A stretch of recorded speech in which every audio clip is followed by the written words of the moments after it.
إن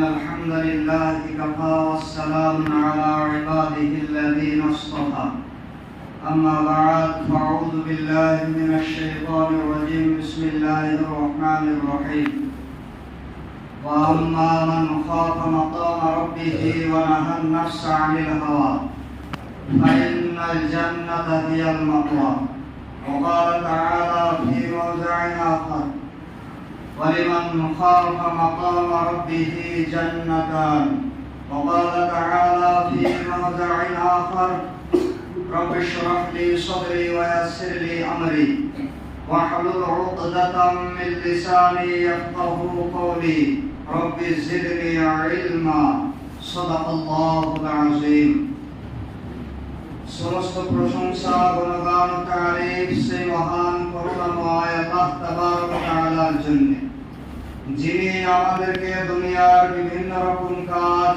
ঝঞ্ঝট, ঝামেলা, ফিতনা, ফাসাদ থেকে ফারেক করে তিনার এই পবিত্র ঘর মসজিদে জুমার নামাজের উদ্দেশ্যে একত্রিত করেছেন। সেই মহান স্রষ্টা আল্লাহ তাবারক ওয়া তাআলার দরবারে শুকরিয়া আদায় করছি, বলি আলহামদুলিল্লাহ। তারপরে পরে বিশ্বগুরু, বিশ্বদাতা, বিশ্বনেতা, রাহমাতাল লিল আলামিন জনাবে রাসূলুল্লাহ সাল্লাল্লাহু আলাইহি ওয়াসাল্লাম, তিনার উপরে সহস্র কোটি দরুদ ও শান্তির ধারা বর্ষিত হোক, সকলে বলি আল্লাহুম্মা আমিন। সম্মানিত দিনদার ইমানদার ভাই সকল, আজ আমি আপনাদের সামনে গুনাহ বর্জন করা সম্পর্কে আলোচনা করব ইনশাআল্লাহ। আমাদেরকে জেনে রাখতে হবে যে আমাদের জীবনের মূল উদ্দেশ্যটা কি। আমাদের জীবনের মূল উদ্দেশ্য হলো আল্লাহ তাবারক ওয়া তাআলাকে সন্তুষ্ট করা। এখন আমরা আল্লাহ তাবারক ওয়া তাআলাকে সন্তুষ্ট কিভাবে করব? আল্লাহ তাবারক ওয়া তাআলাকে সন্তুষ্ট করার উপায় হচ্ছে নেক আমল করা এবং গুনাহের কাজ বর্জন করা, অর্থাৎ গুনাহের কাজ থেকে বিরত থাকা, গুনাহের কাজ ছেড়ে দেওয়া। আমরা যদি নেক আমল করতে পারি আর গুনাহের কাজ যদি ছেড়ে দিতে পারি, তাহলে এতে আল্লাহ রাব্বুল আলামিন সন্তুষ্ট হয়ে যাবেন। আর আমরা যদি আমাদের এই দুনিয়ার জীবনে আল্লাহ তাবারক ওয়া তাআলাকে সন্তুষ্ট করতে পারি, তাহলে তিনি আমাদেরকে জান্নাত দান করবেন, যে জান্নাতে আমরা চিরকাল মহা আনন্দে, সুখে, শান্তিতে জীবন যাপন করব। পক্ষান্তরে আমরা যদি কেউ এই দুনিয়ার জীবনে আল্লাহ তাবারক ওয়া তাআলাকে সন্তুষ্ট করতে না পারি, তাহলে তিনি আমাদেরকে জাহান্নামে দেবেন। আর সেই জাহান্নামে সব রকম দুঃখ, কষ্ট এবং সব রকম আযাবের ব্যবস্থা আছে। একথা আল্লাহ তাবারক ওয়া তাআলা কোরআন মাজিদের সূরা নাজিয়াতের 41 ও 42 নম্বর আয়াতে বলেছেন, ওয়ালিমান খাফা মাকামা রাব্বিহি ওয়া আম্মা মান খাফা মাকামা রাব্বিহি ওয়া নাহান নাফসা আনিল হাওয়া ফাইন্নাল জান্নাতা হিয়াল মাওয়া। আল্লাহ তাবারক ওয়া তাআলা বলেছেন যে ব্যক্তি দুনিয়ার জীবনে আল্লাহ তাবারক ওয়া তাআলার সামনে দাঁড়াতে হবে এই কথা ভেবে দুনিয়াতে চলবে, আল্লাহ তাবারক ওয়া তাআলা তাকে জান্নাত দান করবেন। এই আয়াতের মধ্যে আমরা স্পষ্ট বুঝতে পারলাম যে ব্যক্তি এই দুনিয়াতে থাকতে এই রকম ধ্যান ধারণা নিয়ে জীবন যাপন করবে যে একদিন আমাকে আমার রবের সামনে দাঁড়াতে হবে এবং আমাকে আমার জীবনের যত রকম যা করেছি সব কৃতকর্মের জবাব আল্লাহ রাব্বুল আলামিনের কাছে দিতে হবে, এই ধ্যান ধারণা নিয়ে যে ব্যক্তি দুনিয়াতে চলবে, আল্লাহ তাবারক ওয়া তাআলা তাকে জান্নাত দান করবেন। তাহলে এইসব আয়াত দ্বারা আমাদের বোঝা আসলো যে সবচাইতে বড় আমল হচ্ছে আল্লাহ তাবারক ওয়া তাআলার ভয়। আল্লাহ তাবারক ওয়া তাআলার ভয় যদি কারো অন্তরে থাকে, তাহলে সে সব রকম গুনাহ থেকে বাঁচতে পারবে। পক্ষান্তরে কারো অন্তরে যদি আল্লাহ রাব্বুল আলামিনের ভয় না থাকে তাহলে সে গুনাহের পরোয়া করে না। সে জুলুম, অত্যাচার, আপনার চুরি, ডাকাতি, ঘুষ সব রকম গুনাহের কারণ হচ্ছে আল্লাহ তাবারক ওয়া তাআলার ভয় না থাকা। আল্লাহ তাবারক ওয়া তাআলার ভয় যখন অন্তরে এসে যাবে তখন সে সব রকম গুনাহ থেকে বাঁচতে পারবে। আর আল্লাহর ভয় না থাকলে সে গুনাহ থেকে বাঁচতে পারবে না। অতএব সবচাইতে বড় আমল হচ্ছে আল্লাহ তাবারক ওয়া তাআলার ভয়। এখন কথা হচ্ছে যে আমরা যে নামাজ পড়তে এসেছি এটা তো আল্লাহ রাব্বুল আলামিনের ভয়ে আমরা এসেছি, তাই তো নাকি? সবাই আমরা আল্লাহ তাবারক ওয়া তাআলার ভয়ে আল্লাহকে রাজি খুশি করার উদ্দেশ্যে নামাজ পড়ি, রোজা রাখি, হজ করি, যাকাত দিই, যা কিছু করি না কেন সবকিছু আল্লাহ তাবারক ওয়া তাআলাকে সন্তুষ্ট করার উদ্দেশ্যে। কিন্তু একটা কথা মনে রাখতে হবে যে আমরা আবু জেহেলের নাম শুনেছি, আমরা আবু জেহেলের নাম সবাই শুনেছি, তাই তো নাকি? আবু জেহেল জান্নাতে যাবে না জাহান্নামে যাবে? আবু জেহেল জাহান্নামে যাবে, সে দুনিয়া থেকে সার্টিফিকেট নিয়ে গেছে। আবু জেহেল হবে জাহান্নামী, অথচ সে ছিল হাজি আবু জেহেল। সে দুনিয়াতে থাকতে হজ করেছিল, প্রত্যেক বছর হজ করত।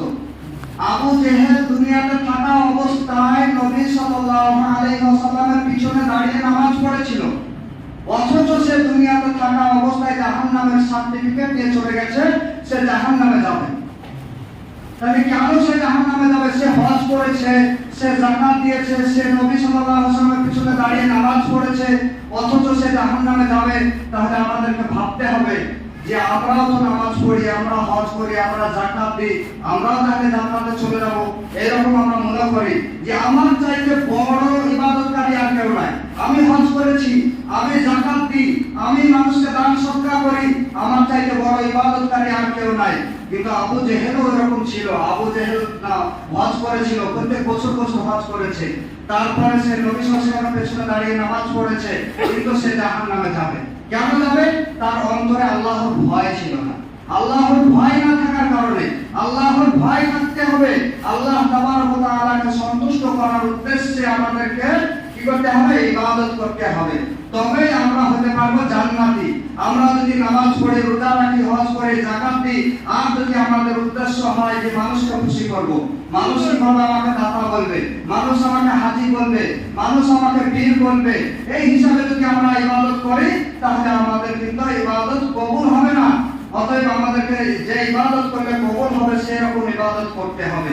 আমরা নামাজ পড়ি, নামাজ পড়ে বেরিয়ে গিয়ে দেখা যায় অনেক মানুষ জীবন পরনিন্দা পরচর্চা আরম্ভ করে দেয় যে ওই মানুষটা তো ওই রকম, ও ওই রকম কাজ করে, ও তো ভালো না, ও আয় তাই, এরকম আমরা আলোচনা করতে আরম্ভ করে দিই। তার মানে জানতে হবে যে আমার নিজের ইবাদত এখনো কবুল হয়নি।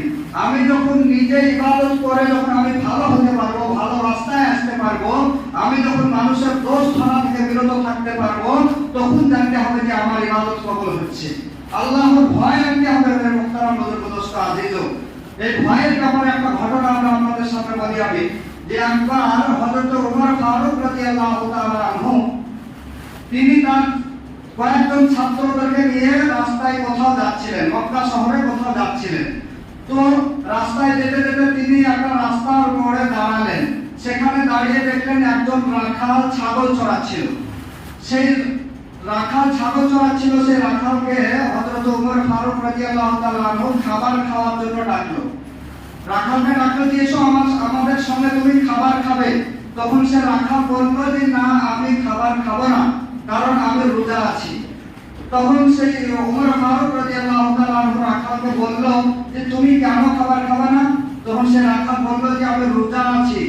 ওমর ফারুক রাদিয়াল্লাহু তাআলা আনহু বলল যে এই গরমে এই পাহাড়ি এলাকায় তুমি ছাগল চড়াচ্ছ, আবার তুমি রোজা আছো? তখন সে রাখাল বলল যে আমি আখিরাতের প্রস্তুতি নিচ্ছি, মানে আমি আখিরাতের প্রস্তুতি নিচ্ছি যাতে করে আল্লাহ রাব্বুল আলামিনের কাছে আমি সন্তুষ্ট হতে পারি, আল্লাহকে আমি সন্তুষ্ট করতে পারি। তখন হযরত ওমর ফারুক রাদিয়াল্লাহু তাআলা আনহু সে রাখালকে পরীক্ষা করার জন্য বলল যে তোমার ওই যে ছাগল, ওই ছাগল থেকে একটা ছাগল আমাকে বিক্রি করবে? তখন রাখাল বলল যে না, আমি ছাগল বিক্রি করব না, কারণ এই ছাগলের মালিক আমি নই, আর এই ছাগলের মালিক আমার কাছে নাই, অতএব আমি আপনার কাছে ছাগল বিক্রি করতে পারবো না। তখন হযরত ওমর ফারুক রাদিয়াল্লাহু তাআলা আনহু বললেন যে তোমার মালিক নাই তো কি হয়েছে, তোমার মালিককে বলে দেবে যে একটা ছাগল বাঘে খেয়ে নিয়েছে কিংবা হারিয়ে গেছে, এরকম কথা বলে দিলে তুমি। তখন সে রাখাল বলল যে না, আমার মালিক নাই তো কি হয়েছে, আমার রব আল্লাহ সবকিছু দেখছেন, অতএব আমি আপনার কাছে আমার ছাগল বিক্রি করতে পারবো না। এই হচ্ছে আল্লাহ রাব্বুল আলামিনের ভয়। এইরকম ভয় আমাদেরকে থাকতে হবে। কিন্তু আমরা যদি সুযোগ পাই তাহলে কি করি, পরের মাল কিভাবে আমরা বহন করে নেবো, পরের মাল আমরা কিভাবে আমরা আত্মসাৎ করে নেবো, আমরা শুধু সুযোগের অবস্থায় আছি। সুযোগ পেলে আমরা পরের মালকে আমরা অন্যায় ভাবে আত্মসাৎ করতে একবারও চিন্তা ভাবনা করি না। কিন্তু ওই রাখালের কতটা ভয় যে আল্লাহ আমাকে দেখছেন, অতএব আমি আপনার সামনে আপনাকে আমি ছাগল বিক্রি করতে পারবো না, এই বলে হযরত ওমর ফারুককে ছাগল বিক্রি করলেন না। এরকম ভয়ের আরেকটা ঘটনা আছে, যে একটা সহিহ বুখারীতে বর্ণিত আছে ঘটনাটি। বনী ইসরাইলের তিনজন ব্যক্তি কোথাও রাস্তা দিয়ে যাচ্ছিলেন। রাস্তা দিয়ে যাওয়ার সময় একটা ঝড় বৃষ্টি আরম্ভ হলো। এত ঝড় বৃষ্টি আরম্ভ হলো যে তারা একটা গুহায় গিয়ে আশ্রয় নিল। গুহায় গিয়ে যখন তারা আশ্রয় নিল, তখন ওপর থেকে একটা বড় একটা পাথর এসে ওই গুহার মুখটা বন্ধ হয়ে গেল। তখন তারা আর ওই গুহা থেকে বেরোতে পারছে না। তখন তারা কি করতে লাগলো, তারা ভেবে নিল যে আমরা হয়তো আর বাঁচবো না, আমরা এখানেই না খাওয়া ব্যাপারে আমরা মরে যাবো। তখন তারা ওই তিনজন ব্যক্তি তাদের যে ভালো কাজ, ভালো আমল যা কিছু করেছিল, সেই ভালো আমলের ওসিলা দিয়ে আল্লাহ রাব্বুল আলামিনের কাছে দোয়া করতে লাগলো। একজন ব্যক্তি আল্লাহ রাব্বুল আলামিনের কাছে দোয়া করলো, জি হে আল্লাহ রাব্বুল আলামিন, আমার কাছে একজন ব্যক্তি এসেছিল, সে কিছু ধানের বিনিময়ে আমার কাছে কাজ করেছিল। কিন্তু কাজ করার পরে সে পারিশ্রমিক মজুরি না নিয়ে সে আমার কাছ থেকে চলে গিয়েছিল। বহুদিন পর সে ব্যক্তি আমার কাছে এসে বলল যে সেই দিনকার মজুরিটা আমাকে দাও। তখন আমি তাকে বললাম যে ওই দেখো, ওই সব গরুগুলো সব তোমার, তুমি নিয়ে যাও। একটা গোহালে মোটামুটি 40-50টা গরু আছে, সেই গরুগুলো সব দেখিয়ে বললো ওই গরুগুলো সব তোমার, তুমি নিয়ে যাও। তখন সেই ব্যক্তি বলল, আপনি কি আমার সঙ্গে মজা করছেন, ঠাট্টা করছেন? আপনি আমার সঙ্গে মজা করবেন না, দয়া করে আপনি আমার ওই পারিশ্রমিক মজুরিটা দিয়ে দেন। তখন তাকে ঘটনা খুলে বলল যে তুমি যে কাজ করেছিলে ওই টাকা থেকে আমি আরো দ্বিগুণ করেছি, আমি ব্যবসা করেছি, আমি বাড়িয়েছি, বেড়ে বেড়ে এই গরুগুলো সব তোমার হয়েছে, তুমি নিয়ে যাও। তখন সেই ব্যক্তি কি করলো, সেই গরুগুলো সব নিয়ে চলে গেল। তখন সেই ব্যক্তি আল্লাহ রাব্বুল আলামিনের কাছে বলল, হে আল্লাহ, শুধুমাত্র আমি তোমাকে সন্তুষ্ট করার জন্য ওই ব্যক্তিকে সব গরুগুলো দিয়ে দিয়েছিলাম, অতএব তুমি আমাদেরকে এই গুহা থেকে বের হওয়ার ব্যবস্থা করে দাও। তখন পাথরটা একটু সরে গেল। তারপরে দ্বিতীয় ব্যক্তি আবার আল্লাহ রাব্বুল আলামিনের কাছে দোয়া করলো, জি হে আল্লাহ রাব্বুল আলামিন, আমি একজন গরুর দুধ দোহান, গরু ছাগলের দুধ দহন করতো সে ব্যক্তি। তো সে ব্যক্তি যখন গরু ছাগলের দুধ দহন করার পরে বাড়িতে আসতো, সর্বপ্রথমে তার মা এবং তার আব্বাকে খাওয়াতো, তারপরে তার স্ত্রী সন্তানদেরকে খেতে দিত। একদিন দেখলো যে তার গরু ছাগলের দুধ দহন করে আসতে অনেক রাত হয়ে গেছে। অনেকটা রাত হওয়ার কারণে তার মা আব্বা শুয়ে পড়েছে, ঘুমিয়ে গেছে। অতএব সে ব্যক্তি কি করলো, তার মায়ের, তার আব্বার বিছানার গোড়ায় দাঁড়িয়ে সারা রাত কাটিয়ে দিলেন। সকালবেলায় উঠে তার মা এবং তার আব্বাকে সর্বপ্রথমে দুধ পান করালেন, তারপরে তার স্ত্রী সন্তানদেরকে পান করালেন। এই ওসিলা দিয়ে সেই ব্যক্তি আল্লাহ রাব্বুল আলামিনের কাছে দোয়া করলেন, জি হে আল্লাহ রাব্বুল আলামিন, আমি শুধুমাত্র তোমার সন্তুষ্টি অর্জন করার জন্য আমি আমার মা বাবার সেবা করেছি, আমি আমার মা বাবাকে সর্বপ্রথম দুধ খাইয়েছি, তারপরে আমি আমার স্ত্রী সন্তানদেরকে খাইয়েছি। তো এটা যদি শুধুমাত্র তোমাকে সন্তুষ্ট করার উদ্দেশ্যে যদি হয়ে থাকে, তাহলে তুমি এই পাথরটা আরেকটু সরিয়ে দাও। তখন সে পাথরটা আরেকটু সরে গেল। তারপরে তৃতীয় ব্যক্তি আবার তার নিজ ভালো ওসিলা দিয়ে, নিজ আমল দিয়ে আল্লাহ রাব্বুল আলামিনের কাছে দোয়া করলেন। কি দোয়া করলেন, জি হে আল্লাহ রাব্বুল আলামিন, আমার একটা চাচাতো বোন ছিল অনেক সুন্দরী, অতএব আমি তাকে ভালোবাসতাম, আমি তাকে জেনার প্রস্তাব দিয়েছিলাম, সেই মেয়েটা আমার চাচাতো বোন আমার এই প্রস্তাবে রাজি হচ্ছিল না। আমি তাকে 100 স্বর্ণমুদ্রার লোভ দেখিয়ে আমি তাকে কি করেছিলাম, রাজি করিয়েছিলাম। সে রাজি হয়ে গিয়েছিল। তারপরে একদিন আমি তাকে আমার বাড়িতে ডেকে নিয়ে এসে ঘরে বন্দি করে আমি তার সঙ্গে জেনায় লিপ্ত হব। এই অবস্থায় মেয়েটি আমাকে বলল, হে যুবক, তুমি আল্লাহকে ভয় করো, হে যুবক, তুমি আল্লাহকে ভয় করো, অতএব তুমি আমাকে অবৈধভাবে নষ্ট করিও না। এই কথা শুনে যুবকের ভয় অন্তরে এসে গিয়েছিল এবং সেই অবস্থা থেকে সেই যুবক কি করেছিল, সেই জেনার জায়গা থেকে ফিরে এসেছিল। তখন সে ওসিলা দিয়ে আল্লাহ রাব্বুল আলামিনের কাছে দোয়া করলেন, জি হে আল্লাহ রাব্বুল আলামিন, আমি চাইলে ওই অবস্থাতে আমি কিন্তু ওই মেয়েটার সঙ্গে জেনা করতে পারতাম, খারাপ কাজ করতে পারতাম, কিন্তু শুধুমাত্র তোমার শাস্তির ভয়ে, তোমার ভয়ে আমি জেনা থেকে ফিরে এসেছি। অতএব তুমি আমাদেরকে গুহা থেকে বের হওয়ার ব্যবস্থা করে দাও, পাথরটা পরিপূর্ণভাবে সরিয়ে দাও। তখন তাদের সেই পাথর সরে গেল এবং তারা ওই 3 জন ব্যক্তি ওই গুহা থেকে বেরিয়ে আসতে পারলেন। অতএব আমরা এই ঘটনা দ্বারা বুঝতে পারলাম যে আমরা ভালো আমল করি শুধুমাত্র আল্লাহকে সন্তুষ্ট করার উদ্দেশ্যে, তাহলে আমাদের সব দোয়া কবুল হবে। আমাদের আজকাল দোয়া কবুল হয় না। আমরা দোয়া করি, তাহাজ্জুদের নামাজে বসে দোয়া করি, কিন্তু আমাদের দোয়া কবুল হয় না। কেন দোয়া কবুল হয় না আমাদেরকে ভাবতে হবে যে এই জন্য আমাদের দোয়া কবুল হচ্ছে না। হয়তো আমরা আল্লাহকে সন্তুষ্ট করার উদ্দেশ্যে আমরা করতে পারছি না, অথচ আমরা রাত্রিতে তাহাজ্জুদের নামাজ পড়ে আমরা দোয়া করছি, ফজরের নামাজ জামাতের সঙ্গে আদায় করছি, তারপরে আমরা বেরিয়ে গিয়ে কি করছি, অন্যায় কাজে আবার লিপ্ত হচ্ছি। এই জন্য আমাদের দোয়া হয়তো কবুল হচ্ছে না। অতএব আমাদেরকে যাবতীয় ইবাদত, সবকিছু ইবাদত আমাদেরকে হতে হবে শুধুমাত্র আল্লাহ তাবারক ওয়া তাআলাকে সন্তুষ্ট করার উদ্দেশ্যে হতে হবে। আর আল্লাহ তাবারক ওয়া তাআলার ভয় হচ্ছে সবচাইতে বড় আমল। এই আল্লাহ তাবারক ওয়া তাআলার ভয় যার অন্তরে এসে গেছে, সেই হচ্ছে প্রকৃত ইবাদতকারী, সেই হচ্ছে আল্লাহ তাবারক ওয়া তাআলার খাঁটি বান্দা। অতএব মনে রাখতে হবে যে আপনি একটা কাজ করেন, সেই কাজটা আপনার কাছে খুবই পছন্দনীয় কাজ, সেই কাজটা আপনি ছাড়তে পারছেন না। হঠাৎ করে জানতে পারলেন যে এই কাজটা করা হারাম, এই কাজটা করা চলবে না, তখন আপনি সঙ্গে সঙ্গে কি করলেন, আল্লাহর ভয়ে সেই কাজটা বর্জন করে দিলেন, সেই কাজটা ছেড়ে দিলেন। এর নাম হচ্ছে প্রকৃত ইবাদত। অতএব আল্লাহ তাবারক ওয়া তাআলা আমাদের সকলকে আল্লাহ তাবারক ওয়া তাআলাকে সন্তুষ্টি করে ইবাদত করার তৌফিক দান করুন। ওয়া আখিরু দাওয়ানা আলহামদুলিল্লাহি রাব্বিল আলামিন। একটা কথা, যে মসজিদে একটা ডিশ ছিল, সেই ডিশটা খুঁজে পাওয়া যাচ্ছে না, কে নিয়ে গেছেন দয়া করে একটু দিয়ে যাবেন। মিষ্টি বিলি করা ডিশ।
আল্লাহু আকবার আল্লাহু আকবার লা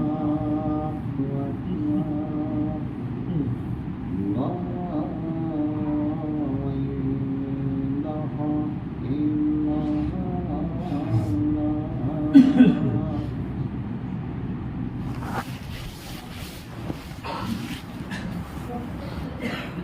الحمد لله الذي هدانا لهذا وما كنا لنهتدي لولا أن هدانا الله. عالم الغيب والشهادة هو الرحمن الرحيم، هو الأول والآخر والظاهر والباطن، وهو بكل شيء عليم. هو الذي خلقكم من نفس واحدة وخلق منها زوجها وبث منهما رجالا كثيرا ونساء، واتقوا الله الذي تساءلون به والأرحام إن الله كان عليكم رقيبا. يا أيها الذين آمنوا اتقوا الله حق تقاته ولا تموتن إلا وأنتم مسلمون. يا أيها الذين آمنوا اتقوا الله وقولوا قولا سديدا يصلح لكم أعمالكم ويغفر لكم ذنوبكم، ومن يطع الله ورسوله فقد فاز فوزا عظيما. يا أيها الذين آمنوا أطيعوا الله وأطيعوا الرسول، ومن يطع الله ورسوله فقد فاز فوزا عظيما. محمد رسول الله والذين معه أشداء على الكفار رحماء بينهم تراهم ركعا سجدا يبتغون فضلا من الله ورضوانا سيماهم في وجوههم من أثر السجود ذلك مثلهم في التوراة ومثلهم في الإنجيل إنما يريد الله ليذهب عنكم الرجس أهل البيت ويطهركم تطهيرا. ولا تحسبن الذين قتلوا في سبيل الله أمواتا بل أحياء عند ربهم يرزقون فرحين بما آتاهم الله من فضله ويستبشرون بالذين لم يلحقوا بهم من خلفهم ألا خوف عليهم ولا هم يحزنون. يا أيها الذين آمنوا إذا نودي للصلاة من يوم الجمعة فاسعوا إلى ذكر الله وذروا البيع ذلكم خير لكم إن كنتم تعلمون. فإذا قضيت الصلاة فانتشروا في الأرض وابتغوا من فضل الله واذكروا الله كثيرا لعلكم تفلحون. وإذا رأوا تجارة أو لهوا انفضوا إليها وتركوك قائما قل ما عند الله خير من اللهو ومن التجارة والله خير الرازقين. بارك الله لنا ولكم في القرآن العظيم ونفعنا وإياكم بالآيات والذكر الحكيم. إنه تعالى جواد كريم ملك رؤوف رحيم.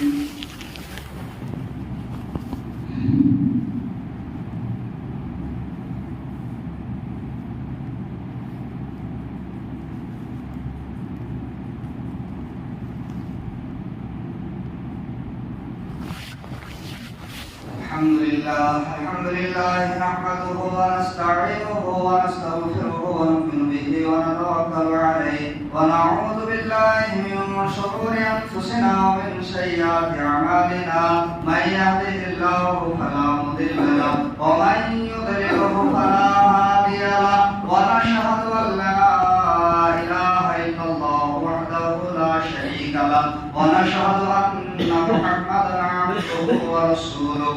إن الله وملائكته يصلون على النبي يا أيها الذين آمنوا صلوا عليه وسلموا تسليما. اللهم صل على محمد وعلى آل محمد بعدد من صلى وصام. اللهم صل على محمد وعلى آل محمد بعدد من قعد وقام. وصل على جميع الأنبياء والمرسلين وعلى كل ملائكتك المقربين وعلى عباد الله الصالحين برحمتك يا أرحم الراحمين. عباد الله إن الله يأمر بالعدل